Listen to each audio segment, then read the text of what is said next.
Здравствуйте, в эфире обзор чрезвычайных происшествий. В студии Юрий Осипов. В Нерюнгри мужчина привлечен к ответственности за оскорбление в мессенджере WhatsApp. Мужчина направлял на сотовый телефон, принадлежащий одной из жительниц города, сообщения, содержащие сведения оскорбительного характера. По результатам рассмотрения материала постановлением мирового судьи Нерюнгринцу назначено наказание в виде штрафа в размере 2000 рублей. В Якутске произошло очередное ДТП с участием несовершеннолетнего. По данным ГИБДД, 6 октября в 12 часов дня 32-летний водитель машины Toyota Corolla Fielder на улице Кузьмина на нерегулируемом пешеходном переходе сбил 10-летнюю девочку. Пострадавшую госпитализировали прибывшие на место происшествия медики. Они диагностировали ушибы бедра и мягкие ткани лица. Ей назначили амбулаторное лечение. Показания же сторон разнятся. По факту ДТП проводят расследование. Слов водителя следует, что он следовал по улице Можайского со стороны улицы Курнатовского в сторону автострады.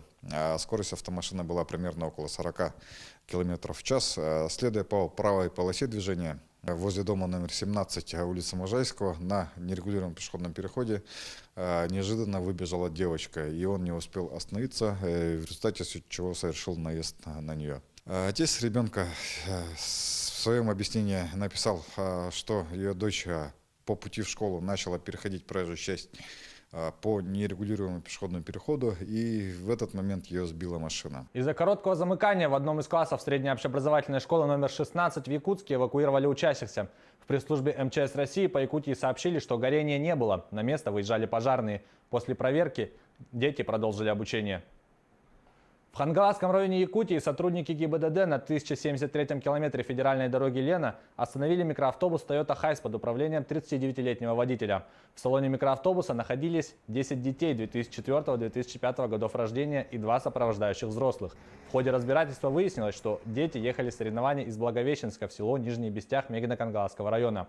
При проверке были выявлены грубые нарушения правил перевозки групп детей. Микроавтобус не соответствовал техническим требованиям.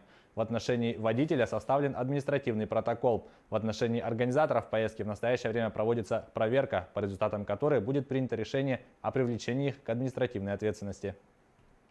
Сотрудники ДПС остановили 2 автомобиля в Намском и Чурапчинском районах Якутии. В них обнаружили тела животных, добытых незаконным путем. По обоим фактам проводится проверка.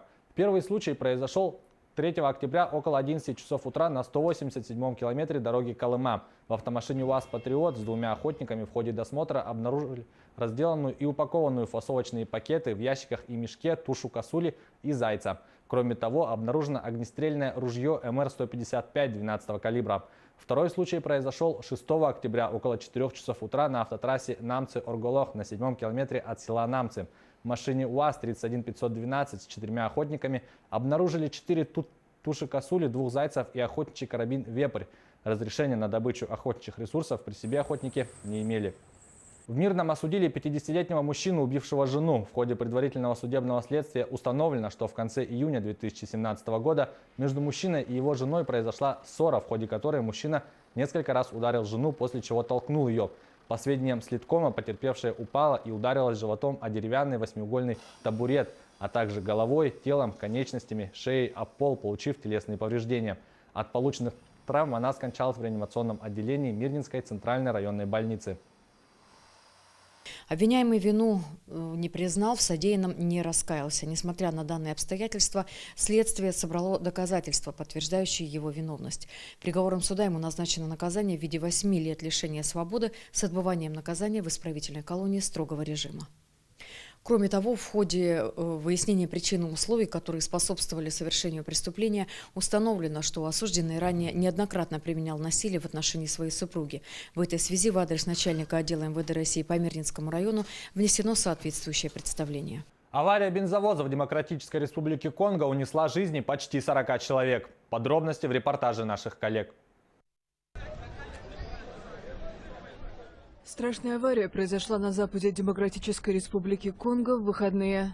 Бензовоз столкнулся с легковушкой и загорелся. По данным Министерства здравоохранения, погибли как минимум 39 человек. 20 из них скончались на месте, остальные в больнице. Еще 80 получили ожоги разной степени тяжести. Вдруг вспыхнуло зеленое пламя. Мы оказались рядом, пытались найти укрытие, но огня было слишком много. Мои друзья сгорели. Спасибо людям, которые помогли добраться до больницы. Авария произошла в районе деревни Мбута, в 130 километрах от столицы города Киншаса. Точная причина происшествия неизвестна. Дороги в стране находятся в плохом состоянии после долгих лет военных конфликтов и отсутствия надлежащего ремонта. Президент Демократической Республики Конго объявил 3-дневный траур по погибшим. Это была рубрика «Чрезвычайные происшествия». Берегите себя.